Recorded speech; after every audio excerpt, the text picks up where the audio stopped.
When we do something like that.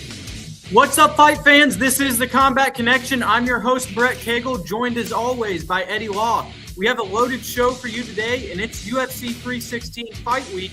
Eddie, let's get right into the action from last weekend before we get into our prediction for the pay-per-view this weekend.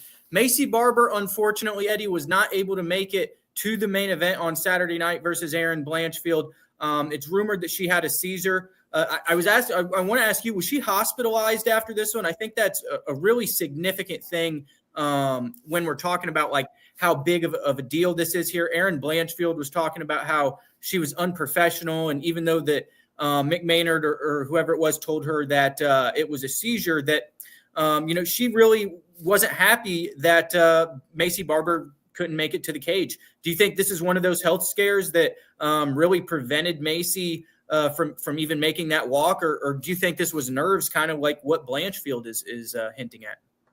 Bro, they hooked her up to all kinds of shit trying to figure out what the fuck happened. She First of all, she's had health issues recently, right? She was out for a while because of health issues. They couldn't figure. She's spoken about it before, where the doctors couldn't figure out what it was, right? So when obviously the first thought when it happened, and DC said as much. He was like, "Oh," because they called it a medical issue. He was like, "Nah, it's not. It's nerves or some shit like that." Like everybody was shitting on her, and then they actually transported her, and then this obviously the photos from the hospital, and trying to figure out what's gonna happen and all that. I'm never gonna be one that says a fighter's scared. I'm never gonna be one that says, I can say, every fighter's nervous. Every fight. Sean O'Malley and Robert were both going in there nervous this weekend, right? John Jones gets nervous before fights, 100%. But to be scared, no. She did not start doing the walkout and turn around and walk back because she was scared. No, she had a medical episode. That's obviously what happened. In terms of Erin calling her unprofessional, she meant, and she actually cleared this up on Ariel's show, and I didn't watch the show because I don't watch it, but I did see the clip online of her telling him, like, no, it wasn't that. It was because she missed weight. If I was a fighter and it was the second time I booked against you, and you missed weight on the second try, the fuck are we doing, man? I'd be pissed too, regardless of what happens. Yeah, I think a lot of people jumped the gun early on social media and kind of said that she was scared and this sort of stuff when we didn't really know the full grand scope of the situation and how badly of a health scare this was. So we really hope that Maycee Barber gets the help that she needs moving forward. And for Erin Blanchfield, Eddie, do you look at this like a win? Obviously, she's not going to move up in the rankings, but she's probably going to get an opponent in front of her inside the rankings. So maybe a step up in competition for Blanchfield. Do you think she's on the door of a title shot, given the fact that this was kind of looked at as a title eliminator coming into the weekend before obviously this happened? I think so, right? If I'm Erin, I treat it like a win, right? Like, well, wouldn't I? I made weight. I showed up. I was ready to make the walk. You didn't. That's not my fault. You having health issues? Not my fault. You not making the walk? Not my fault. I showed up ready to fucking fight, okay? And let's be honest, decent chance, pretty good chance Erin was going to win that fight, in my opinion, right? But regardless, she already said she's not rebooking it. She's not going to consider it whatsoever. No third time's a charm on this one, folks, unless Barber makes some kind of crazy run. But yeah, no, man. What would you do? Would you treat it like a win? Because I would.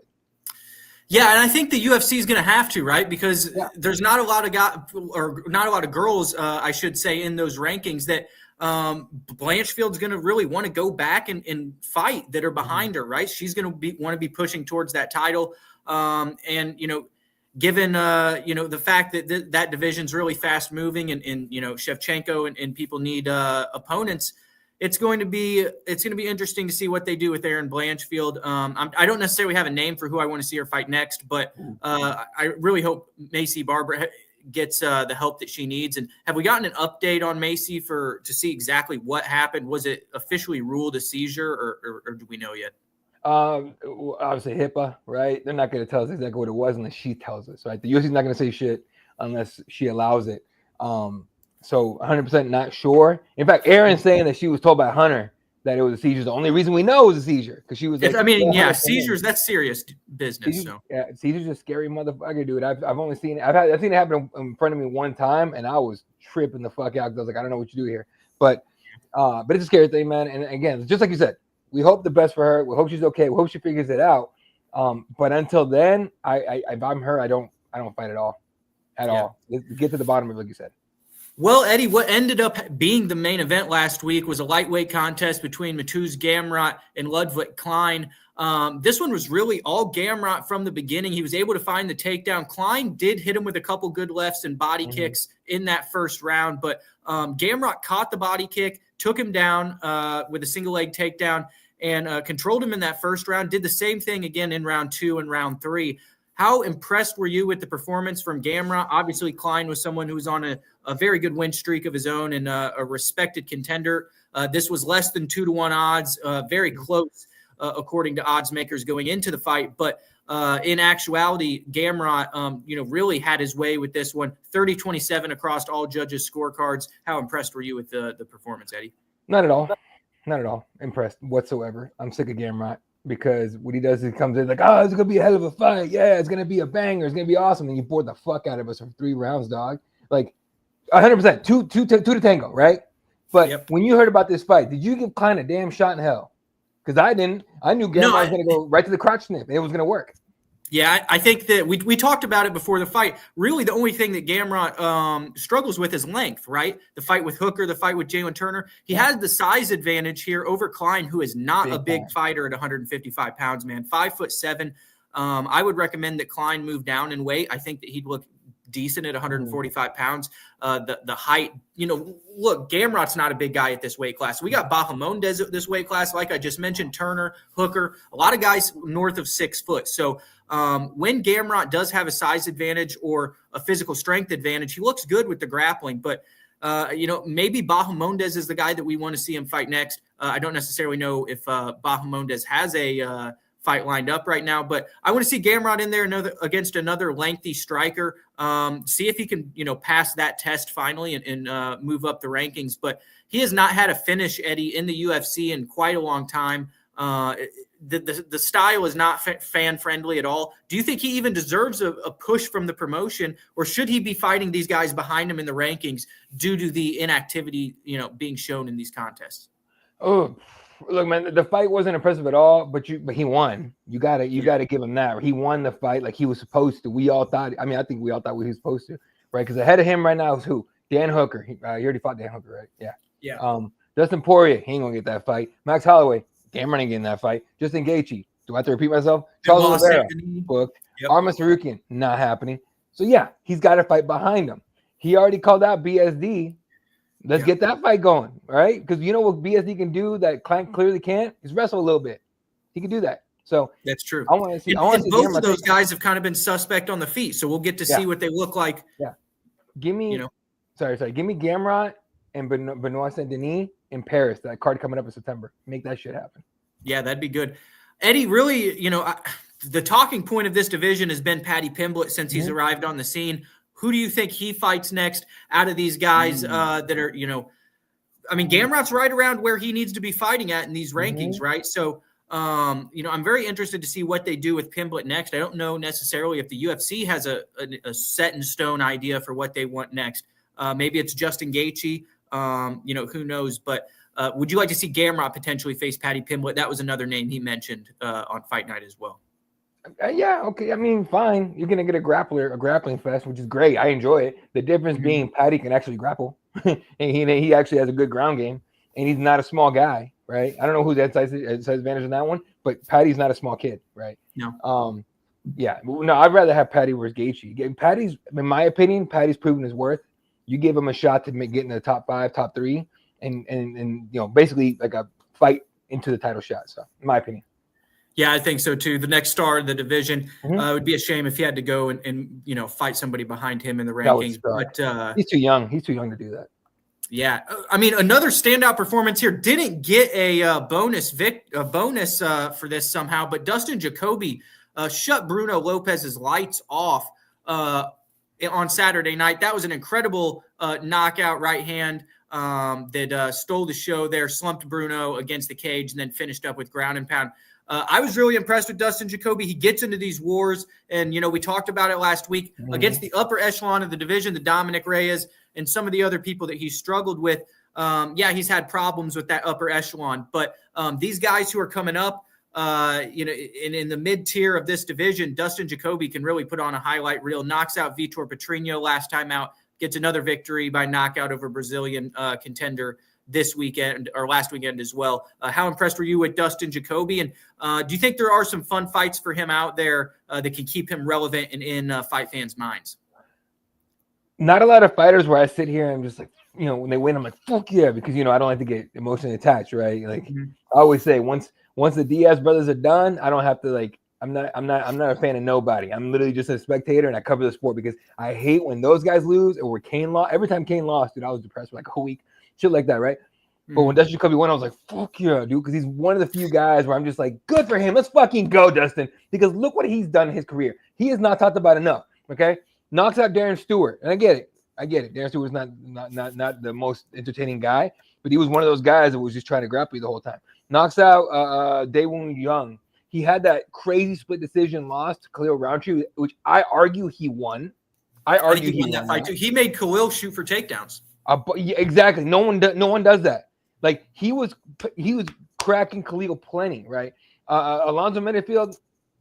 Okay, the Dominic Reyes knockout where he lost. It's Dominic Reyes. Vitor Petrino ain't knocked out. Knocks out Bruno Lopez. The guy is fun. The guy can crack. The guy's not afraid of anybody. I want a Khalil Roundtree rematch. You want a Khalil Roundtree rematch?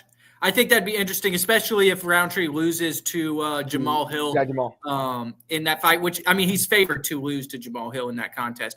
I think that'd be a right? I think he's favored to lose. Yeah. Oh, my God. Oh, my. Vegas, what the fuck? It's close, but it's about 3 weeks away. It's after this pay-per-view, isn't it? My God, Khalil Rountree's going to retire fucking Jamal Hill. You think? Hell yeah. Okay, maybe not retire him, but he's not going to the fuck out. Yeah, that'd be a good one. There's also some other contests here for Jacoby at the light heavyweight division. I want to see him matched up against strikers. I don't necessarily want to see him. We have Azamat Mirzakhanov, or the undefeated fighter from Russia, fighting this weekend. Maybe that's a guy that Jacoby could fight up and coming. But Jacoby lost to him already. Yeah. So a rematch you could do on that, I guess, but. Yeah, I mean, they'll find something for Jacoby, especially with the strikers. And what's Carlos Olberg been doing? Is he matched up with anybody? Probably just knocking on, probably just getting dates left and right. That guy with the black jag, shit. That dude ain't. He's got one for every day of the week, my guy. All right, Carlos Olberg, what's he doing? He is not booked. Coming off the win over Jan Blachowicz in March. He's got to get booked with somebody here. I feel like the top of this. Make that one happen. I'm okay with that one right there. Jacoby. Yeah, Olberg, just to keep him busy. I want to see Olberg in there. Obviously, that maybe is a step down in competition for him, but it would be something interesting between two strikers for sure. Right. And I think Olberg would take it knowing that Jacoby can be hit. You know what I mean? I think so too. And Eddie, we had a big upset on the card here. The biggest underdog on the card, Ramiz Brahima stuns Billy Goff with a submission victory. What did you think of this one, and how impressed were you with the underdog upset here by submission? Billy Goff really jumped into this guillotine. He kind of gave it to him almost. He did, but I was mad as hell because I picked Goff as one of my things on Sean Bitter's pick'em. And so now I'm down to one life because of this shit. But I was hyped as fuck at the finish. That was legit. It was dope as hell, dude. And then his reaction afterwards, being hyped out of his mind, was. I love seeing fighters like that because you could tell those are the fighters that are enthusiastic about their craft, and it's fucking great. Mm-hmm. But I thought, dude, it was a great performance, man. Did he get a bonus off this? I hope he did. Yeah, he did. Jacoby was left without one, but he did get the bonus, and so did Jordan Levitt, who we'll talk about here in a minute. Oh, okay, no, that one makes sense too. That was legit too. Yeah, fucking Jordan Levitt, dude. We'll get to it here. Kurt Hollaball, man, like a tough customer. We've seen him on The Ultimate Fighter. We really respect him, and we've even picked him against some guys in the past. I picked Hollowball last weekend last week on our show, man. Jordan Levitt came out and showed a different level of grappling than what we saw last time. And really, to me, Eddie, the body looked different. It looked like he gained 5 to 10 pounds of muscle, and he really came in there stronger physically than what we've seen him in the past. Did you see that at all? 100%. If you see this picture right here, this is an old photo. If you saw his weigh-in and then the fight night picture from this last week, again, not thick boy, not fat, but he looked more filled out than he was before, right? And it was just dope, dude. It was cool to see him like win. He's a weird guy. He's an eccentric guy, but he's one of those guys where I'm just like, all right, I want to hang out with you every once in a while, have a beer, and just pick your brain about what kind of weirdo shit goes on in your head. But he's a cool guy by all accounts, right? Cool dude. So yeah, he seems like somebody decent to hang out with for sure. But I was glad he got a win because we seen him, we saw how frustrated he was when he lost to Paddy Pimblett, right? And he was thought of as a really good grappler for that division, had an impressive slam knockout before that Paddy Pimblett fight. People were kind of high on him, especially on the ground, got submitted by Paddy Pimblett. I think that was due to, the length and just the bigger Pimblett is huge for this weight class, right? He's 6'1". He's a big kid. We've seen how, what his weight blows up to after fights. He probably walks around at about 185 pounds, maybe even more than that. So Jordan Levitt was able to get back in the win column here against a guy in Kurt Hollowball who's been there and done that. He's fought every single style this sport has to offer. He's very tough and hard to get out of there. And Eddie, coming into this one, Kurt Hollowball on the ground was 10-1. He had 10 subs himself and had only lost by submission one time. So this was really a dominant performance by Jordan, and one that he could really hang his hat on. I think Kurt got cut. He just got caught. He just got caught. That's kind of how that goes. Yeah, in my opinion, he looked really good up until that point. Mm-hmm. No, on the feet he did look good, but right when it went to the ground, man, he went through him like a hot knife through butter, and it was quick. It was really quick. So great performance there by Jordan Levitt, getting the submission win over Kurt Hollowball. That's going to finish up our coverage from last weekend. Eddie, we're going to do a card rating here for it. Eddie, this might have been one of the worst cards I've ever watched. I stayed up and watched this for about 5 hours on Saturday, and I believe there was 3 finishes across 9 fights, 10 fights in total, with the main event coming not coming out. I'm going to give this one a 5.5. Eddie, this is probably the lowest card rating that I've had of this year. I think this is probably the worst card of the year. And I was actually really looking forward to the main event. And I think that we would have been in the 7s had we have seen Aaron Blanchfield and Maycee Barber go out there and do their thing. But Brett Cagle, hard to impress. God damn. But no, you're absolutely completely correct. This fight bored me to tears. This was dope. This was Yeah, it's a good fight. But this was solid. This is solid, but not awesome. This one, oh my God, I was so mad because look, there is such a thing as missing weight on purpose, people. Okay, there's definitely such a thing as missing weight on purpose. She got this fight moved up to featherweight after Maycee Barber had already made 135. She had already made weight, and this chick calls her like, "Oh yeah, I can't make weight," with some fucking probably some Chewbacca sounds in the background and shit. But we saw Jose Aldo do this just recently as well. I mean, what do you think about that? Switching it up. That goes beyond gamesmanship to me. It's almost dirty. In my opinion, this was cheating. I think she cheated, right? She cheated, comes in, wins the fight barely, in my opinion. And then on top of that, it just goes, "Whoa, yeah, fuck yeah." Like she did some shit. Like, nah, dude, put your head down, be humble. You missed weight on purpose. We all know you missed weight on purpose. And the UFC is not going to reward you off of this. All right, so relax. But I just feel bad for Maycee because you could, like, man, again, we talked about this a million times. These fighters don't get paid that much unless you're in the top 10, top 5, I guess, of each division. You're not getting paid very much in this game. So for Maycee to turn that fight down because Chewbacca over here couldn't make weight, it was not going to happen. She can't just pull out and lose half her paycheck for the year. I mean, that's. If you don't fight, you don't get paid. You don't work, you don't eat, right? Same thing. So I mean, if you're John Jones or whatever, you could say, "Yeah, I'm not fighting Chael Sonnen and Dan Henderson got hurt." But like you're saying, if you're one of these girls fighting on a 50-50, or you're maybe less than that, this is devastating. To sit there and have to switch up weight classes on the day of an event and be put in that position to maybe cancel on your money that you need to pay your bills. So it blows, dude. It blows 100%. And then one other thing I want to touch on this card, real quick. And then this was dope. This was dope as fuck. This is boring as hell, and this is disappointing. 4 out of 10. 4, going lower than I am. Even I'm harder. going lower because we had 1 finish, 2 finish, 3 finish. I'm gonna go. And you had news that you didn't like either. This bullshit right here. God damn it! To tell you that I already knew this was gonna happen weeks ago. I already knew. Okay, but I was holding out hope. I was holding out hope that they were gonna somehow pull it off. This is gonna be in my hometown. This is like this is literally number 1 on my bucket list for the fight game. It's covering a fight. I don't even care if it was boxing or anything else, but covering a fight in my hometown of Guadalajara, right? And weeks ago, okay, I have family, obviously, a lot of fucking all my family almost in Guadalajara. I asked one of my cousins, it was hyped because I was gonna go visit him that week, right? And he was like, "Hey man, I just drove by the arena. It looks half-assed." I'm like, what do you mean? He goes, "There's still shit out here and trucks and everything." And he goes, "There's rumors of like all these concerts gonna get canceled and all that. They canceled like Katy Perry and some other shit." And I'm just like, that's when I knew. I was like, they're gonna cancel this shit. They're gonna move it to. I was hoping to hear, but fucking, whatever. But yeah, so I already knew. So I bummed out, 100%. Super bummed out.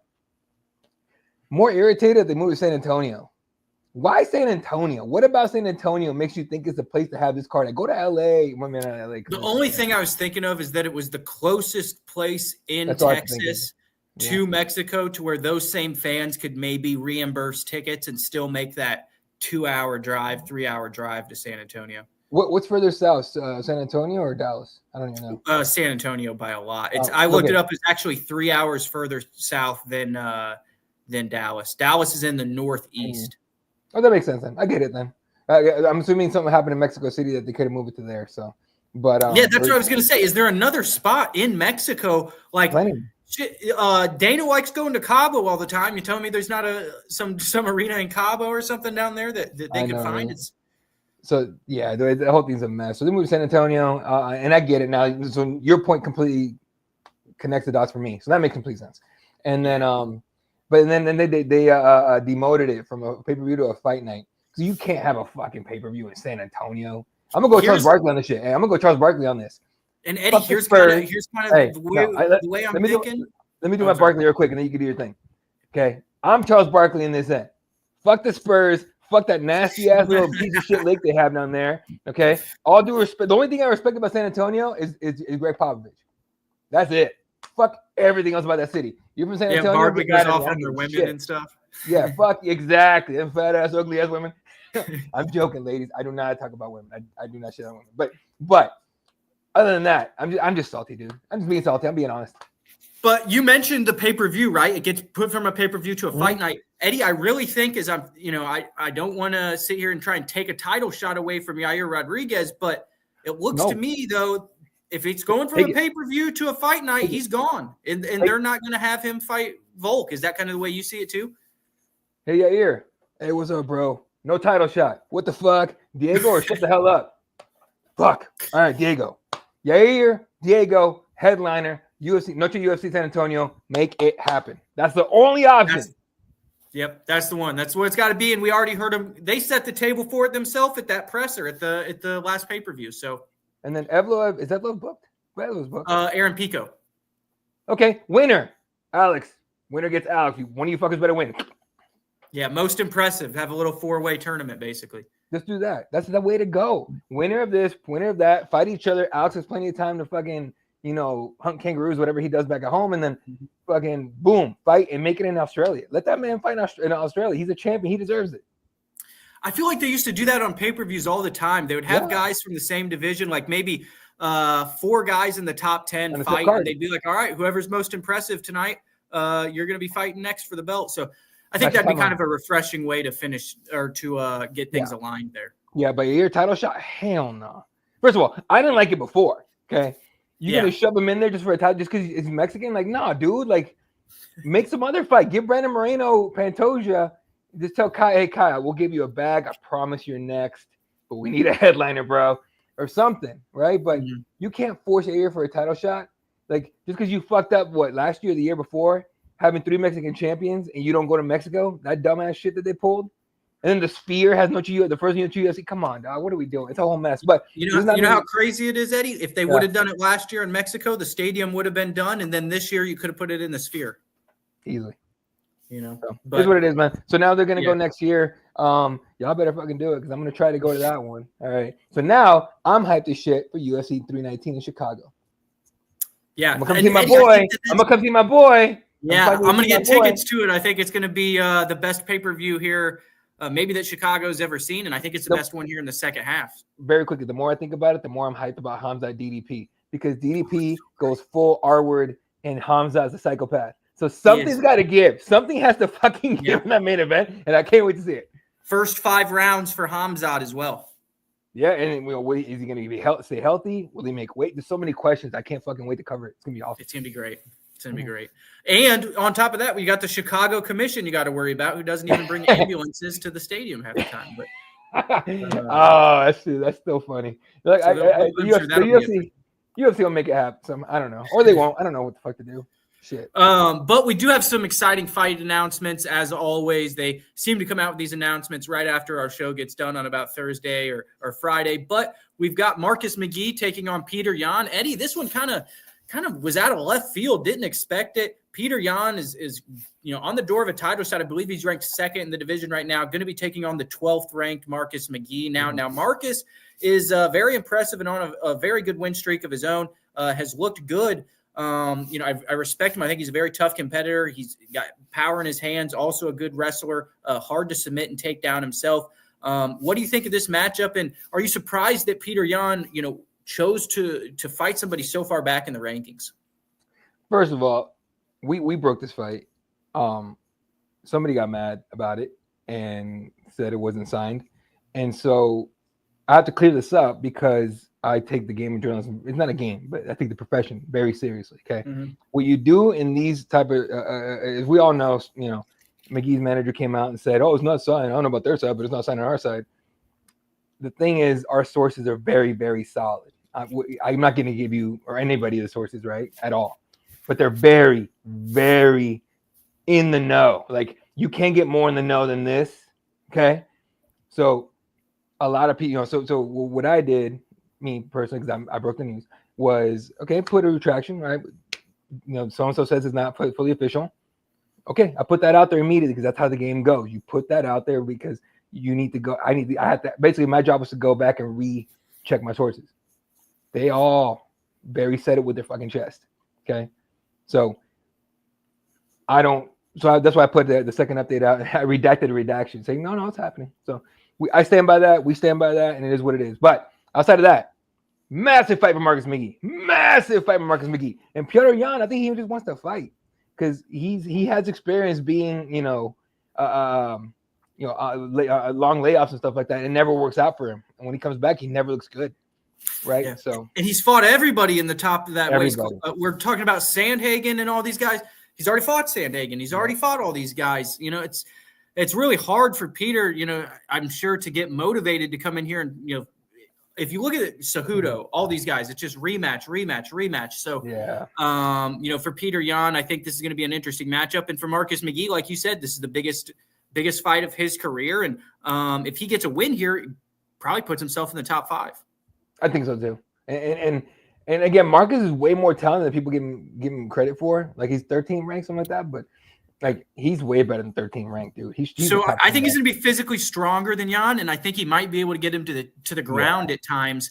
We saw Yan taken down by Merab. I believe he broke the record against Yan. That's when he went for the 54. He went 22, landed on 54 attempted in a 5-round fight. Do you think Yan is shored up that ground game, or do you think Marcus can actually pull off a surprise win here and wrestle Yan to a victory?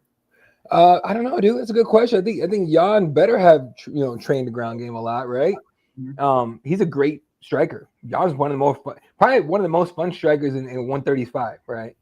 Outside of not knowing the fucking rules and losing your belt like an idiot. But which again, I don't give a shit what anyone says. Aljo did it. Whether or not he was really fucked up, he did it. Anthony Smith could have done it, right? But if you imagine Anthony Smith takes that DQ victory, life's probably a little different for him, right? It is. It probably is. So like, and a lot of people are gonna be like, oh well, but this and that, and oh, he's got ethic, and 100%. Not saying it was wrong for him to turn down the DQ. What I'm saying is, don't hate the player, hate the fucking game. That's it. So anyway, no, this is a solid matchup. It's a weird matchup. I think nobody sees this coming. Everyone's kind of like, that's fucking weird. But when you, like you just mentioned right now, he's fought everybody else. What is he supposed to do? Wait? Yeah. Come on. It puts him in a bad spot, unfortunately. Yeah. Did you hear Bryce Mitchell's going down to 35? Yeah, I was going to put that here in the rundown as well. But I think that's a good move for him. I don't know if his body is really going to be able to hold up. He's 5'10" or 5'11" at 145 pounds already. Yeah. That's going to be interesting. There was also, what do you think about it? You think he's a legit contender at 135? Contender? No. I want to see what he looks like at 35, being sucked in and all that. But he's a big guy, but he's not a big guy. He can make 35. It's just going to fucking suck, right? And it's going to be interesting to see what the weight cut looks like. I'm assuming he tested it out already.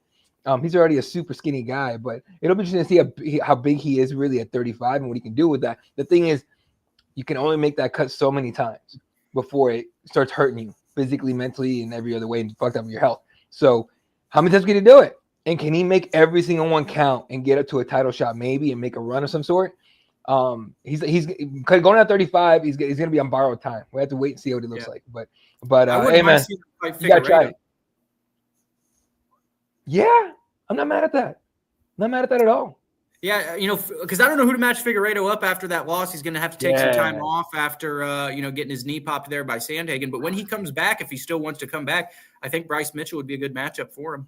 That's solid. It's solid. It more than likely goes to the ground. And it's, Figgy's a black belt, I want to say. So it's not like he – look, man, that 50-50 position, I don't know if you ever trained, but 50-50, I tap. When we get to 50-50 and they start going for my legs, I tap. I'm like, you're not getting me to fucking any of this bullshit. But like, I've never been in a spot he did, but 50-50, everyone's knees are in trouble. So it was kind of like, who's going to get out of this first? So it is what it is. Another matchup that we had announced this week, old versus young, striker versus grappler, a very interesting one. Stephen Wonderboy Thompson returns to take on Gabriel Bonfim. Eddie, how surprised were you with this one as well? We talked about the rankings with Jan and McGee. This is really out of left field as well. Like I mentioned, old guard versus new guard, striker versus grappler. How interested are you in this matchup? I take this as and I hate to say it this way, but you tell me if you have a better way to say it. This is to me, Wonderboy waving the white flag. I'll never be champion. I'm not gonna get another title shot. Just give me some exciting fights, pair it with whoever. I'm 40 years old. I only got a couple fights left. Give me whoever. It's a solid fight. Now, before you leave, Wonderboy, we all need you and motherfucking MVP to get in the octagon just one fucking time, buddy. What's MVP doing right now? He's up at 185. He's not been booked. Living his best life, dog. I'm assuming. I don't know. But I hope they booked that. I wanted that fight next. And now that we're getting Bonfim, now I need Wonderboy to either not lose or have a really good showing so we can justify the MVP booking. I have a feeling we're not going to get it, but I want to see it. At the very least, even if they have to go into karate combat after their careers or in the UFC are over, I just want to see them fight because that'd be a fun. I mean, it's either going to be really fun or really boring, but I think it's going to be great. Stephen Wonderboy Thompson would be great for karate combat too. Crazy you mentioned that. I never even thought about that, but he'd be really like a poster boy for them over there. But hey man, Sam Alvey's the heavyweight champion. I know, man. I just listened to Sam Alvey on Adam Hunter's MMA Roasted. He's a hilarious guy too. He knocked out Tyrone Spong. How the fuck did he do? He couldn't believe it. I was listening to him on Adam Hunter. He's like, man, he was a scary dude. Bro, he's like, sometimes when you're scared yourself, like it helps you. Dude, when I saw Spong go down, I'm like, fuck out of here. How did that even happen? He found a secret button. It was so crazy. But no, you're 100%. I've spoken to Sam Alvey in person a few times, and super nice guy. Super nice. But the older he got, the funnier he got. I don't know maybe he got his head rocked enough times where he's funnier than shit, but he's a funny fucking dude. Please, for the love of God, I hope a commission does not let them book Robelis to Spain versus Sam Alvey. Oh, fuck me, dude. Because they got him on that roster. Like, oh my God. No, don't do that. Please don't. Let them live, please. But we got some other news as well. It's not all good news here for fight fans. Had some good announcements, but John Jones, heavyweight champion, another week goes by that we don't know what's happening with him and Tom Aspinall, and frustrations within the MMA media circle have kind of, boiled over. Luke Thomas and the guys at Submission Radio went out this week and had a segment and said that you guys are idiots, basically, for wanting that Stipe John Jones fight. All that did was ruin the career of Tom Aspinall and delay the John Jones progression at heavyweight. I have to agree with him, Eddie. But the interesting part of this whole segment here is that Jones responded on a YouTube comment to Luke and Submission Radio saying, quote, laughing out loud at these nerds, still not realizing whose world they are living in. And, so he basically is saying the ball's in my court. I'm going to basically dare the UFC to strip me at this point. This is my world and everybody else is still living in it. Eddie, do you think he's deserved that? And at what point, does the UFC say enough's enough? Obviously, they're wanting this November pay-per-view. That's probably what John and Tom and everybody's holding out for, is the Madison Square Garden card in November. But if it gets in here to late July, early September, and we're not hearing anything yet, does the panic button come up and then, here comes Surreal gone and we've got an interim or we've got a new undisputed title? When did they strip John Jones? There's 100,000 signatures out there. He's been replying to Luke Thomas. What's your take in all of this? Oh my God, my little petition. Dana's totally gonna listen to my petition, guys. Sign and shut the fuck up. It's not gonna give a shit. Oh my God, guys. This is marketing. First of all, how dare you, sir? How fucking dare you? Gabby Garcia against Sam Alvey. Are you trying to get Sam Alvey in a lot of trouble? Motherfucker. And then Jones and all his brothers been suspended for roids. Has Chandler been suspended for roids? I know Arthur was. I don't think Chandler was. Chandler was a Cardinal. He never got in trouble. Anyway. Anyway, sorry. I got fucking caught up by his Gabby Garcia comment. Jesus Christ. No, dude. No, you don't strip John. Look, here's the thing. You said it, right? MSG. That's the goal. You don't do this fight in Vegas. You don't do this fight. And if you do it at MSG, you make it a lot easier for the Brits to fly over. Okay. It's obviously a bigger gate. It's a historic venue. It's the biggest heavyweight fight of all time. Dana said it a million times himself. You don't do this fight anywhere but Madison Square Garden. Okay. What this is just pissing people off, poking the bear, making them mad because they have a fucking petition to strip John Jones. Like Dana White's not sitting back laughing his ass off at your silly little petition. I'm not shitting on people trying to do it. It's just not going to work. They could get 1 million signatures. It's not going to matter. It won't matter. All right. What I would do is I'm Dana White. I'm like, you guys are stupid. That's dumb. I'm not doing shit that you guys say. Now, Luke has come out and said this makes the UFC look weak. Okay. Not wrong. Not wrong if it isn't part of the plan. I fully believe this is the plan. This is planned. I fully believe this is on purpose. I don't think they're going to strip John Jones. I think they're going to make people get mad till we finally get this fight. Now, what do they say about Stipe fight? Basically, that all that the Stipe fight did was delay the progression of John Jones at heavyweight fighting these next generation of guys. Mm-hmm. Basically, it took a fight away from him. So if John went to the heavyweight division and he had 3 or 4 fights, one of those got used against a guy who hadn't competed in 2 years, and didn't necessarily look the greatest. And we knew he wasn't going to look the greatest, right? So we could have already seen him against Tom Aspinall potentially last November. Remember, folks, UFC is under the same umbrella as WWE now, okay? But they might as well have been that way forever. Storylines matter. The paths to a fight matter. All that matters. Now, I'm not saying Luke is wrong. I'm not saying Submission Guy Radio guys are wrong, saying they should strip him. As a purist of the sport, yes, you strip them, right? Nobody should be. The UFC is bigger than the fighters. It should be anyway. But this is just straight up, Oh my God, hater. You're not wrong, but goddamn. Anyway, but but Johnny Bones, man, he's just milking this, man, making people get mad. He loves it. You don't look. John Jones likes to pretend that he's religious and he's a man of God. And I was like, maybe he is. Who knows? Okay, but that only comes out after he fucks up, right? He does something stupid and like, God, Jesus is gonna, he's gonna forgive me, and I'm a Christian and all this stuff. Only when he fucks up. Right now, yeah, fuck you guys. I'm out in Thailand. I'm doing this. I'm partying over here. Bye. You know what I mean? It's all bullshit. This is all an act to get people riled up for the fight. I think the fight happens. He's a bad dude, but I look at it like this. Mike Tyson was a bad dude, but he was also the heavyweight champ, and you had to respect his skills. Well, you know what I'm saying? And until he imploded, against Buster Douglas and other people, he was the baddest man on the planet. John Jones has not lost yet. He's got the same attitude of Mike Tyson, though, that it's like, I'm bigger than – it's like, he said it himself. It's his world and everybody else is just living in it. That's how he thinks, and that's how he's going to operate on a daily basis. That's why he's had the situation where he runs into pregnant women and all this stuff. He thinks he's above the law. But he's the greatest fighter that's ever lived. So you got to give it to him, and he's earned that. I'll say this. If there was an actual real problem between UFC and John Jones would have been stripped by now. This is planned. Breathe, take a chill pill, fucking just get ready for, Topuria to go up to 55.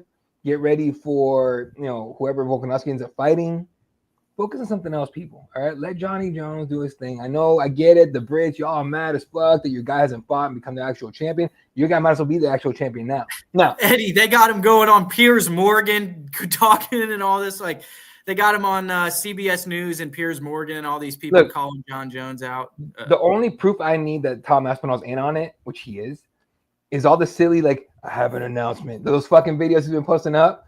Putting up on a story, I have a major announcement, and everyone fucking goes look at his post, and it's just like, I'm sponsored by this fucking piece of shit company or whatever. Like, bro, what the fuck? Like that, we were expecting to fight. No, of course not. So he's in on it. This is all garbage. Let's just relax, chill out, people.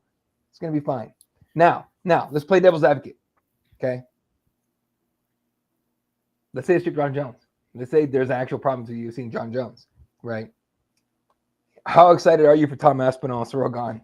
I'm not at all. And I think that it actually makes a part of the fan base. Listen, I think that it makes a certain amount of people that are my age who have been watching it since they were 16, 17, and they're now 27, 26. Yeah. And they have not seen the fights they want to see. All right, so I'll put it this way. Yeah. Zuffa, Lorenzo Fertitta. We always saw the fights we wanted to see. It was awesome. 2013, 2012 to 2020 was – peak UFC time. We had Conor McGregor, Ronda Rousey, Brock Lesnar, all of them. All right.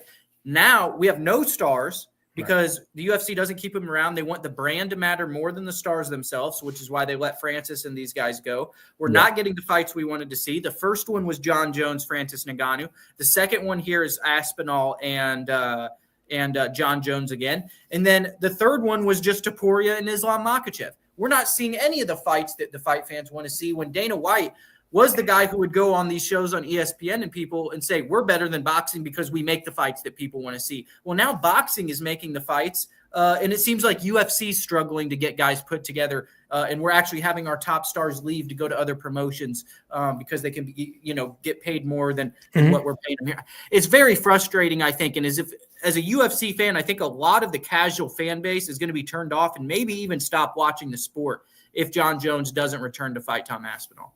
Yeah, because who's going to pass the torch, Eddie? We always have these passing of the torch. De La Hoya went and fought Floyd Mayweather, and Pacquiao passed his prime, right? And before him, Julio Cesar Chavez fought De La Hoya, passed his prime. So it's always these things that are passed down through generations. Rampage Jackson, Shogun Rua, Lyoto Machida, they passed it down to John Jones. Now it's his time to return the favor, and he wants to take his ball and go home. I think that's not going to sit right with a lot of people who watched those fights when John Jones was on the come up. Yeah, no, and I get it. Like 100%, I'm with you, dude. Like if he, this guy, I don't know, dude. The saga of John. Now, we're in June right now. I know, and it's MSG will be November. Yeah. You think they're waiting for the International Fight Week announcement? Yeah, that makes sense. That's when I start panicking. If they don't announce it on International Fight Week, I think we come on that Wednesday show and it's a different vibe around the situation at heavyweight. Yeah, if we get to that, right? We get to the International Fight Week. We don't have an announcement. They don't announce it in International Fight Week, right? Which I think they will. At that point, like, I think people should stop caring. Just overall, just stop caring, right? Because what the UFC doesn't want is people to stop giving a shit. The reason they're doing all this stuff and egging it on and not stripping John Jones and all that. And see, here we go, our boy Jake Noker. MSG October. There you go. So that matches up really well with the International Fight Week announcement to me. So you make that announcement, you make it happen, and go. I think you got to make the biggest fight announcement at your biggest card of the year other than that, and that would be International Fight Week. I'm hoping, October, not November, Jake has the right month here. Yeah. So here's my question for you, real quick. Is this situation with John Jones, John Jones specifically, is this making the lack of stars in the UFC even that more apparent? And I think it's the only reason they haven't stripped him, because if they had another star to back on that they knew was going to bring in $1 million pay-per-view every time that they came out there, they wouldn't be worried about it. They'd be like, all right, John, I'm going to do the same thing to you that I just did to Francis. And the reason they could do that to Francis was because they had John in the back pocket and another guy to fill in at heavyweight. All right, Francis, you can leave. We've got another guy who can sell 1 million pay-per-views versus Stipe and Ciryl Gane. And he's actually the greatest fighter of all time. So now they're sitting there and they put all their eggs in a basket in John Jones, and they kind of got to reap what they sowed. So if Conor had been active and he was still fighting at a high level, they wouldn't even give a shit about John Jones. They would probably stripped him by now. Man, we just throw Conor in the MSG card. We good. So we don't have stars. Unfortunately, not a lot of stars. Not enough stars. Not enough big stars. Honestly, you could say the only star left in the UFC is probably John Jones, and he fucking knows it. Yeah. Yeah, that's what it's his world. We're just living in it. He said it. Fight fans, we also have an exclusive interview up on our YouTube page right now from the PFL. The PFL has got a great card coming up here next weekend out of Nashville, June 12th. Former Bellator champion Jason Jackson takes on up-and-coming contender Thad Gene. I had time to sit with Thad Gene this week, and we talked about his potential, what he would like to do in his career in the PFL. He mentioned to me, Eddie, that he wants to be the PFL's version of Conor McGregor. Let's listen to Thad Gene from an interview we had this week. He is the toughest opponent out of this entire tournament. And then you mentioned Dakota Ditcheva in your last post-fight interview, but you actually have an opportunity just like her to become a homegrown star here with the PFL. Now getting into the main event, like you mentioned, do you feel that sort of push from the promotion? Is becoming one of the faces in the company a goal for you? Yeah, I want to definitely, I've said it many times. I want to say it again. I want to be what McGregor was to the UFC for the PFL. Casuals, people didn't really know the UFC like that. Of course, if you were a fan of fighting, you knew what MMA was. But how many casuals turned MMA fans when it came to McGregor fighting? A lot of people. Exactly. So I want to be the McGregor of the PFL. And yes, I want to be the superstar. And yes, I want to be the face. And of course, Dakota Ditcheva is doing a really good job at doing that. I think Dalton Rosta will also be another face of the company. Even though he came from Bellator, I think he's still young. He still has it. He still has that it factor. So he's good looking as well, and he's ready to do it. He's a showstopper too. So I feel like we can all be faces of the company, but I want to be the biggest face of the company. Definitely as a silverback, I want to be the biggest face of this company, and I will be. So Eddie, what do you think of that? We just saw him defeat Burkamov there in the opening round. He started as an alternate. We talked about that in the first part of the interview. Starts this thing as an alternate. Now he's 2 wins away from $500,000 in his first world title. Do you think he can be the male version of Dakota Ditcheva and kind of get these casual fans interested in a new up and coming welterweight? He's athletic. He finishes fights by knockout. He's aggressive. I think he's really could be a showstopper for the promotion. It's one of the few PFL fights I'm actually excited about. Thad Gene, Jason Jackson. Jackson's a bad motherfucker. And this Thad Gene kid is fresh. He's exciting. He's just fucking looks great, right? So I really hope he could be the Conor McGregor PFL. And I would think it would be a great thing for PFL if I didn't think Don Davis would guarantee to screw it up. This is kind of how that goes, right? Like they're gonna mess up Dakota Ditcheva somehow, right? They already messed up a bunch of other. When Johnny Evelyn hasn't fought in forever, finally has a fight in where they fight in Africa. He's fighting on the same card as Ditcheva. Ditcheva's fighting Inabe on that card, I believe, right? Ditcheva's getting. I hate it because Inabe is a great chick. She's so cool. She's super nice, so much fun to watch and all that. But she's an atom weight fighting a giant Dakota Ditcheva. That's just what sucks. But no, that Gene has that potential. And honestly, dude, if he beats Jason Jackson, dog, that's big for the PFL. I do want to give credit to the, and it is big, and I think it's the biggest win, obviously, of his career. But it makes a statement for him to be on the world scale here. It'd be a household name overnight there to casual fight fans, and obviously puts himself into the PFL World Final. But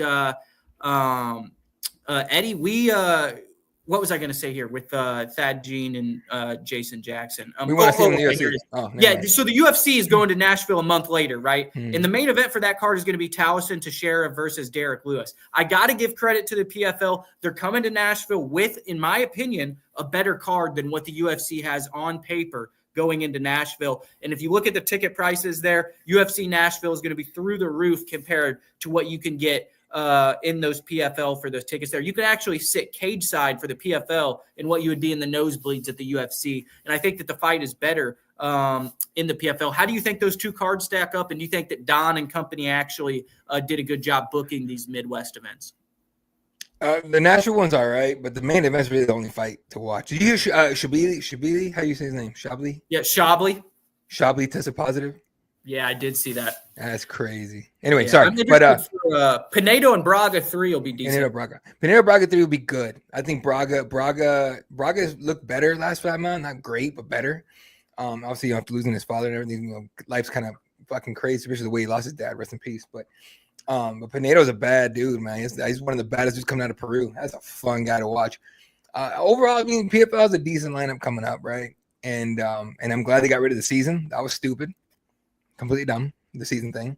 So it's great. But honestly, man, it's hard to be excited about anything PFL other than like individual matchups, which is the Thad Jean, Jason Jackson. I'm going to watch that fight, but that's the only fight I'm going to watch on that card, really. Mm-hmm. And then I'll watch the Dakota fight, and the Evelyn fight just to see what he has left. But yeah, dude, it's PFL just feels like, you know how like when a band does its course, right? They do arenas for years, and suddenly they're doing casinos in the middle of nowhere. They're doing casinos in Indio, California. You don't even know where Indio, California is. That's exactly what I'm talking about, right? That's what I feel like PFL is the casino route. And to that point, Don came out with one of his famous LinkedIn posts and said that they do not want to do the UFC or the UFC Apex version of the PFL, which is what they were doing in the Universal Studios. And he basically trashed the idea and said, we're not doing it again. We're going to bring these fights right to you, the consumer, the fight fan, and come to a city near you. So I didn't really like the setup there. I was there for 2 weeks, Eddie. Right. I don't want to shit on the whole thing, but maybe some people liked it as fans being that close to the cage and that sort of thing. But as a world-class fighter, I can't believe that you would want to compete in front of 750 to 1,000 people. They don't. And that's a complaint about some of the fighters have about the Apex. Most fighters like the Apex. Honestly, they can hear the coaches. There's low stress, all that. It just, you don't get that pop that you get from, finishes and all that. But there's not that, folks. The Apex card's not that awesome. Like, relax. This one coming up in this UFC National card. All right, you guys super hyped for Derek Lewis and Teixeira. Oh, you guys are so fucking hyped, huh? It's gonna be awesome card. I'm gonna pay $400 for my stupid ass tickets. You guys are ridiculous. Anyway, there's a reason the Apex is there. I think we should embrace and accept the Apex for those watered down fucking cards, right? That way, when they come to your town, it's an actual good card, hopefully. But anyway, but do you think there's any way that they actually added a fight to that Taliesin Teixeira Derek Lewis, or do you think that's slotted in there as the main event? I think the only way you're gonna get that is if someone falls out of that fight and you get lucky and get someone badass to step up. Yeah. All right, fight fans and bettors, let's get into our UFC 316 predictions for this week. We've got a massive pay-per-view here from Newark, New Jersey. Merab Dvalishvili takes on Sean O'Malley in a championship rematch. Merab enters this one at 19-4, as O'Malley's record is 18-2 after the loss last time out at UFC Noche. Eddie, I'm going to take Merab Dvalishvili in this one. I think the grappling is going to be too much again. A lot is going into this fight, though, with Sean O'Malley, right? We're not going to see the tie-dyed hair. He supposedly is not smoking weed or drinking alcohol. He's sober moving forward. Really straight edge approach to this. We've seen videos come out of his camp where he's actually simulating fight day and everything that leads up to it, even the walk to the cage and getting Vaselined up and everything by his coach. What do you think of some of these, not antics, but O'Malley seems to be going in a different direction here to try and find out a way to get the result that he didn't get last time. What do you think of some of these, ways that he's trying to get the outcome here by sobering up, and kind of focusing in camp more? Look, man, what happened last time didn't work. You got to switch it up a little bit. Whatever happened last time definitely didn't work. Definitely had to switch it up a little bit. So, no, I mean, I think it's cool. It's great, right? Clear mind. But not necessarily because the weed it was terrible for him. Not necessarily because the partying was, I mean, it was not great, but it's not terrible for him. Because I don't buy that he's smoking weed, or maybe smoking weed, but he's not partying and doing crazy shit during camp or anything like that. But it shows a maturity, and it shows that he's taking this seriously, in my opinion, right? Yeah. Because, you know, he could be like, oh, fuck you, I'm supposed to smoke weed, I don't give a shit, I'm still good. And he could definitely come out and win this fight doing that. But he's everything's purpose driven now. Like, I'm not a clown. This is serious. I'm not painting my hair, not doing my nails, not doing all this shit. I'm coming here to whoop ass, get a check, and get my title and go home. Mm-hmm. Merab by decision, much closer, a little bit closer than last time, but I don't see Sean O'Malley doing shit. Not shit, but he's not, unless he lands something on Merab. Like, who's the one guy that beat Merab, knocked him out? We lost to Ricky Simone by guillotine. Okay, there you go. But he dropped him first, right, with a shot. If I remember correctly. Yeah, unless he does something like that, which he could, mind you, he could. Sean O'Malley's a sniper. But I don't see it being any different, man. Honestly, I don't. Yeah, and I don't either. And the thing is, though, I went back and watched that fight. It was actually closer than what I gave O'Malley credit for the first time around. It was, in my opinion, 3-2. It was no 4-1. O'Malley did have – here's the thing. O'Malley, to me, didn't really hurt Merab at any point in that contest, right? Like, he did volume him at times. He was the more efficient striker at distance with leg kicks and his jab. But – he didn't really crack Merab like he did, Aljamain Sterling or some of these guys. And obviously when he gets people hurt, he's one of the best finishers in the game. But I don't know if he could hurt Merab, and I don't know what he's going to have in his arsenal to stop Merab from getting inside on those legs. Merab is a guy who historically is a historic gas tank and can shoot for the most takedowns that we've ever seen in a 3-round or 5-round fight. So I'm going to take Merab in the gas tank in this. And we talked about it a little bit last week when we were previewing the card. But I think that a really, really, really big part of this and why I'm going with Merab is the coaching matchup with Ray Longo and Tim Welch. I think that Tim Welch is at times, how do I want to say this? He's not as a veteran presence in the corner as Ray is, right? We saw him yelling at Merab last time out and had to be warned by Herb Dean. I didn't necessarily think the instruction to O'Malley was that great at UFC Noche in the corner. You know, it seemed like a lot of cheerleading and not necessarily him giving solutions to problems to Sean on the fly. I really think that the motivation aspect from Ray Longo towards Merab, and him being a veteran coach and being in this fight game for a long time with multiple former world champions, I think that's going to play a factor as well. So we both have Merab in this one by decision, right? Yeah, 100%. No, I don't think I don't know about you, but I didn't think Sean looked healthy last time out. So I'm hoping he's healthy this time. We get to see a little better. That's why I think he's going to be better. And for sure, he trained the ground game and all that. Mm-hmm. And I don't know Tim Welch enough to say that he should move on from Tim if he loses this fight. I really don't. But I think he should definitely go somewhere and get some new looks. Stay with Tim, right? But get some new looks, some new training partners, some different bodies. The thought's going to cross his mind. Well, I'll tell you what. If he loses this fight, and you're Sean, do you consider 145? I mean, he's got the length for it, right? Him and Sandhagen would be a great matchup.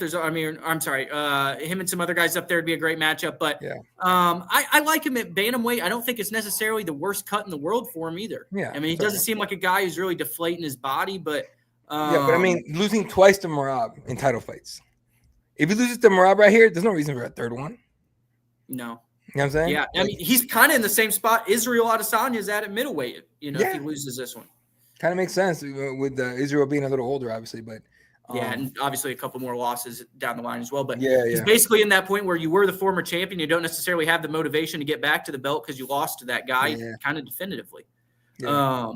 But we're going to move. We have another championship fight. Eddie, Juliana Pena from Chicago takes on former PFL standout Kayla Harrison, who is a massive betting favorite as the number one contender here over the champion.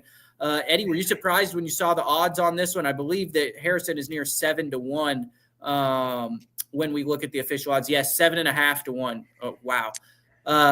Juliana Pena obviously has one of the biggest upsets in UFC history over Amanda Nunes. Any chance she can pull a big upset this weekend? I don't see it at all. I get it. She believes in herself because of what she did to Amanda Nunes on one time. But dude, we all watched that fight, and Amanda looked like a shell of herself. She was coming off COVID and everything else she was going on and all that, and you could tell when she went to the ground and had Juliana on her back because it was a rear naked choke, right? Like she kind of gave it. Nunes did, right? She just clearly did not have the gas tank, didn't have the strength, didn't have anything in there. So Pena wins, and then Nunes comes back and beats the shit out of her. Okay. This, I won't say it's going to be a mauling by Kayla. I think it's going to be competitive for about a round, maybe 2. I think in that 3rd round, we're going to find out what Kayla Harrison has in the gas tank, and we're going to find out what Pena has in that game plan. I think the 3rd round to me is going to be, if someone doesn't finish in the 1st round, I think that 3rd round is going to be the tell. Because if we make it to that 3rd round and Kayla's huffing and puffing, Juliana ain't going to be huffing and puffing. That girl shows up in shape. That's kind of what I was thinking. And when we see that Ketlin Vieira went the distance with Kayla in her debut, right? Obviously, Kayla went and smashed Holly Holm and got that victory by finish at UFC 300. And that was impressive, propelled her into this title shot. But if Vieira was able to go the distance, man, that really makes me think, Juliana Pena is a tough girl. She does have the cardio, like you're saying. And if this fight does stay on the feet, maybe she can put some shots on Kayla like she did Amanda Nunes. I think this is actually a more interesting fight than what odds makers are giving it credit for. But Kayla Harrison is honestly, she's the biggest physical presence we've seen in the sport since Ronda Rousey. The ability to go in there and freight train steamroll you and maybe get you out of there in less than a minute. I don't think we've seen that from someone outside of Ronda Rousey from a grappling perspective in women's MMA. Yeah, and I don't think we're going to see that from Kayla either. I don't think she's going to be that kind of buzzsaw, right? Because you remember everyone called Ronda a one-trick pony, and Ronda's response was always like, "Well, stop this one-trick pony, then, bitch. You can't. Fuck you." Kayla Harrison's got more ways to win than Ronda did, in my opinion. But I don't see her as a buzzsaw against a very talented Juliana Pena. Pena's not the best, and she's not, to my opinion, the top tier, but she's close to it. She'll give you a fight. And again, like I said, if Kayla doesn't finish in the first couple of rounds, if she's huffing and puffing that 3rd round, which I don't know if she will, but if she is, there's going to be a lot of sweat. People that put money on that are hoping Kayla wins going to be like sitting back sweating a little bit. Yeah, certainly are. I'm going to take Kayla Harrison in this one by 2nd round submission. What about you, Eddie? 1st round TKO. Take her down, beat her face in on the ground, make the ref stop the fight. Yeah. I think that could very well happen. She's very interesting in the women's MMA perspective because she has the ability to finish fights not only by submission but with TKO and elbows and stuff too. Right. So it's very interesting. But we have a middleweight matchup here that we were supposed to get at UFC Mexico. Fight fans, if you haven't seen if you haven't seen Joe Pyfer's media day yet, go and watch that. Very explosive. But Kelvin Gastelum, former title challenger, is going to take on Joe Pyfer here. Pyfer is a very dominant physical athlete. He's got power in his hands, good jiu-jitsu on the ground as well. A lot bigger than Kelvin Gastelum in this one, Eddie. 6'2" to 5'9". I've got Joe Pyfer in this one, and I actually think he gets it done by submission. I think Kelvin's chin is granite. It's going to be hard for you to get him out of there by knockout, but we've seen him submitted in the past by guys like Jack Hermanson, and I think that the ability of Joe Pyfer to get somebody on the ground and also use the physical strength that he has is going to be a little bit too much for Kelvin in this one. I've got Joe Pyfer by submission. I'm going to go in the 3rd round. Kelvin Gastelum by decision, maybe even TKO. Pyfer lost to a taco last time, and so look, man. Kelvin's had a few tacos in his life. Look at him. Anyway, so here's my thing with Joe Pyfer. I've never seen someone so goddamn sensitive about everything that tries to be a badass. And I'm not trying to diss him.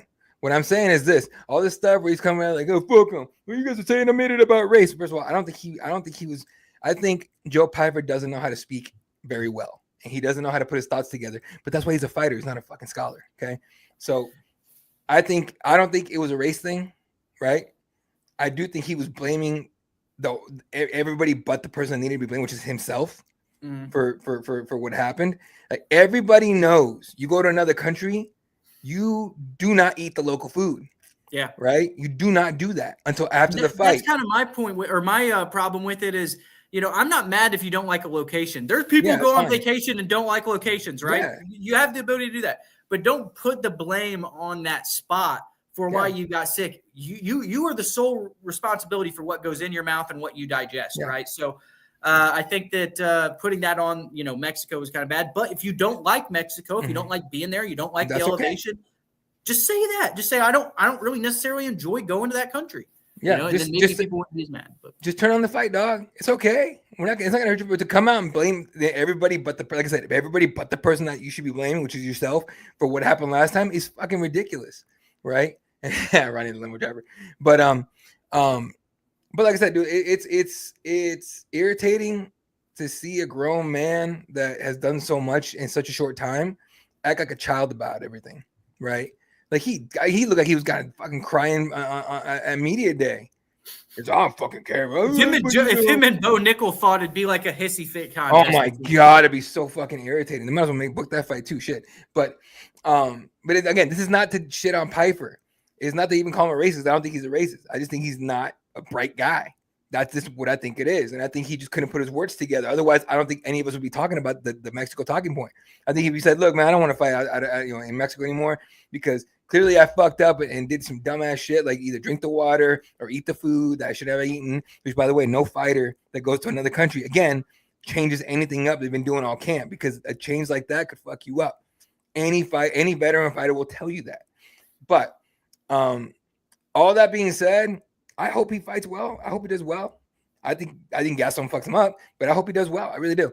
And it's one of those things where it's like, because I love his story, right? Oh, he's got a great story. His story's fucking amazing. It's a great fucking story of a kid that had it really fucking bad growing up, and he, with his own two hands, made it to where he used to sleep in his car. He didn't have an apartment. Persevered and overcame. Again, awesome story. All right, build on that. Don't throw a hissy fit. Don't be a little pansy about what happened, right? Like I said, it's not a racist thing. He just fucked up, and instead of taking responsibility, he blamed everybody else. Another thing he's really fortunate about is that the UFC is a United States-based company, right? If we were in 2003, 2004, and it's Pride, and you're like, "Well, I don't like Japan. I got sick in Japan." Well, cool, get another that's job. where the fights take place. So, he's lucky that the fights don't take place in Mexico or in one of these international, situations. Yeah, if that was the case, be like, "Hey, man, Applebee's is hiring." Yeah, go for it. Exactly. Go for it. You don't need to fight, right? So it is what it is, man. Eddie, we have another exciting fight on this card. I really do like this pay-per-view this weekend. A guy that we've covered at length, both of us, his career in Bellator. Patchy Mix makes his debut against Mario Batista. The fans have really been on Batista's case since that win over Jose Aldo. Held his way to the victory there, some say. Patchy Mix is a finisher through and through. On the feet, he's knocked out Rufián Stotts in under a minute. On the ground, he's choked out guys like Magomed Magomedov and Sergio Pettis to win a title. This guy's the real deal, Patchy Mix. One thing that, maybe gives me a little bit of cause for concern was how he looked against Magomed last time out. He previously finished Magomed at a fight at the Mohegan Sun that I was at. Then he rematched Magomed, and it went to decision. It was closer than some people would have liked to see. But I think that had a lot to do with him not necessarily being as interested in that fight as what he's going to be here in the UFC. Motivated, and he's ready to get on a roll here against Batista, who, in my opinion, there's not a real path to victory for him. On the feet, I don't think he's going to be as technical as Patchy Mix. And on the ground, yeah, he controls people well, and he's a good wrestler, but he doesn't necessarily have the same submission ability that Patchy Mix does, and Patchy Mix is a really big guy for this bantamweight division. How excited are you for Patchy Mix's debut in this one, and do you think he gets this one done by finish? Hyped as fuck, dude. I am so hyped to see Patchy in there because he deserves it, right? And he's an exciting guy. He can fight any style. He can take on any style and do well. I would hate to see Mario kind of, fuck this up bad, right? Like that. I mean, not him fuck it up, but him kind of ruin it for us, right? We want to see Patchy do well. But he could. Mario Batista's he ain't no punk, dude. Like, I get it. Not a great fight last time out. Not entertaining. Fucking sucked. But it's because we wanted to see Jose Aldo fight like Jose Aldo. So we'll see, man. We'll see. Well, at minimum, I don't think he's going to be able to hold against the fence like he did against Aldo with Patchy Mix. No, not at all. Because Patchy's going to be like, "Oh, you want to hold me? All right, cool. Where's your neck? All right, cool. I'm jumping Gilly. Or I'm jumping this." You know why? Because Patchy Mix can get back to his fucking feet. Yeah. In that fight against Sergio Pettis, he jumped off the cage and ended up getting back control against Sergio Pettis. That was so incredible. Fucking slick. That was so goddamn slick. It was so nasty. But I'll tell you right now, Mario and the guys over at MMA Lab 100% have been studying tape over and over again on this dude. They're going to be ready. It's going to be. I think this might somehow end up being one of the better fights, if not the best fight on the card. Do you see this maybe going to decision then? Yeah, I do. I think Patchy would be. I think it would be a mistake for Patchy to come out trying to finish this in the first round, right? I think he'll come out and see what he feels. If you know how Patchy is, right? Patchy gets in there, and if he feels like he can finish you, he goes for it. If he feels like he got a little too much, read and react guy. Like right. When we walk, like Magomed in that first contest, kind of was going brazenly in for takedowns. He's like, all right, well, I'm going to get one of these guillotines. Right. Then when he fights Rufián Stotts, he's like, whoa, you're not going to go to the ground. All right, I'm going to come up the middle with the knee, and we'll see how you react to it. Rufián tried to take him down, knee met him right in the face. Didn't end too well for him. But, I've got Patchy mixing this one by submission. I think he makes a statement in his debut and moves into the rankings here in very short order. Patchy by decision, and then a super exciting matchup next time out, hopefully, and a pay-per-view, and a bigger pay-per-view. Oh, is this main card? This is main card. Yeah, fourth fight. Never mind. Yeah, Patchy Patchy gets the win here, and then if he finishes him, we're gonna start talking about him being a contender. I'll tell you that much. Yeah, especially if it's in the first round, impressively. But another fight that I believe is going to end in finish is a welterweight contest between Vicente Luque and Kevin Holland. Kevin Holland walked out of media day today after someone brought up the Rampage Jackson interview. It doesn't seem like he necessarily likes talking to the media or anyone in general at this point in time. Did pick up that victory over Gunnar Nelson last time out. Vicente Luque got a big win himself in that contest that Nick Diaz pulled out of. So, Kevin Holland in this one, younger, longer, faster. I think he's going to hit harder. I'm going to go with Kevin Holland by TKO in the second round. Eddie, what version of Vicente Luque do you think comes to this one? I think that's really the story of this fight. We saw him versus Themba Gorimbo, get him out of there and look like a vintage, version of himself. But we've also seen him look torn and weathered at times from the punishment that he's taken over his career. What do you think in this one, and who are you going with? Oh man, I don't care who wins this one. Luque hasn't really changed at all, right? Like he hasn't changed his fight style whatsoever. It's all about. I mean, he tried to, and then he went back to the brawling, basically. Just, hey, I'm gonna hit you as hard as I fucking can and try to drop you. That would definitely have worked against Nick Diaz. It's not gonna work against Kevin Holland. Kevin Holland's he's solid, but he's well rounded. And last time out, he showed he was pretty good. Like he survived for long enough against the RDR. So, but at the same time, I don't think a win here gets either one of these guys anything. You know what I mean? That's like nothing. I think if you're gonna fight on the main card, there should be a stake on your fight. Neither guy's getting a title shot off of this. Neither guy's gonna move up much off of this. But it's gonna be a fun fight, so it's gonna be great. This should be the future. Yeah, I agree with what you're saying. They asked Kevin the same exact thing that you're saying. They're like, Kevin, what do you fight for? You said on the podcast that you don't, you're not fighting for belts. You don't think you're a championship contender. What are you fighting for? He said, I'm fighting for money. That's it. Remember Cowboy? I don't know how motivated you are when you're only fighting for money. Obviously, people want those checks to keep coming, but Vicente Luque is fighting for money as well. And I think these guys are fighting to continue their career, and hopefully they get entertaining matchups. And if they win enough of those entertaining matchups, maybe they get back into the rankings and can get on a run. But as of right now, these guys win 2, lose 2, win 1, lose 1, kind of up and down careers so far. In the last 5 fights for these two guys. Yeah, I got I'm gonna take. I don't care. I'm gonna take Holland by decision on this one. Yeah. All right, so we both got Kevin Holland, him by decision, me by knockout. Moving on the card here, we've got 2 more for you guys. Azamat Murzakanov, 14-0, takes on Bredson Ribeiro. I'm going to go with Azamat in this one. Combat Sambo background, has big wins. You mentioned that he beat Dustin Jacoby earlier in the show. This guy's good with the striking. He's very aggressive, makes guys fight off the back foot. We've seen Bredson Ribeiro get knocked out in the past. I'm going to go with Azamat in this one, and I think he extends his win streak and gets to 15 in a row. Yep, same, 100%. He's one of the few guys with a name like a Murzakanov or something. I can't get the last name. The last name's on Murzakanov. No, but but he's one of those guys, one of the few guys with that kind of like Russian last name that's not a boring ass wrestler. Yeah, kind of more of a striker. He's definitely a striker, and he's not bad. He just looks kind of funny. He's a funny looking, he looks like someone's dad got in there and started fighting and doing well. So, and I think someone's dad's gonna fucking win by knockout.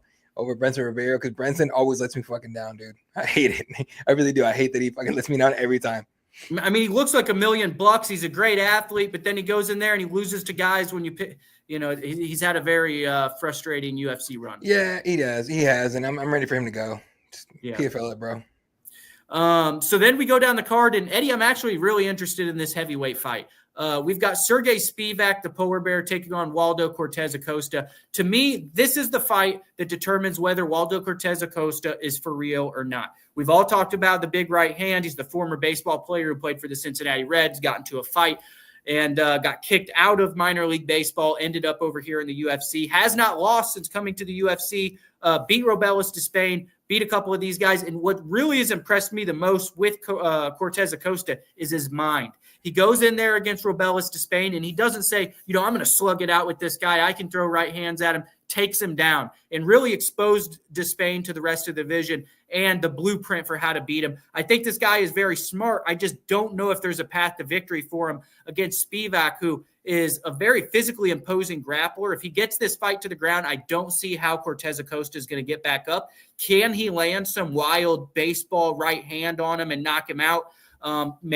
Maybe quite possibly. But Sergey Spivak, to me, is somebody that's very hard to get off you. And once he does get you to the ground, it's almost curtains. We saw that in his fight with Derek Lewis. How do you see this one going, Eddie? I think that Sergey Spivak gets this one done by either TKO or sub. If I had to lean a certain way, I'm going to go submission in the second round.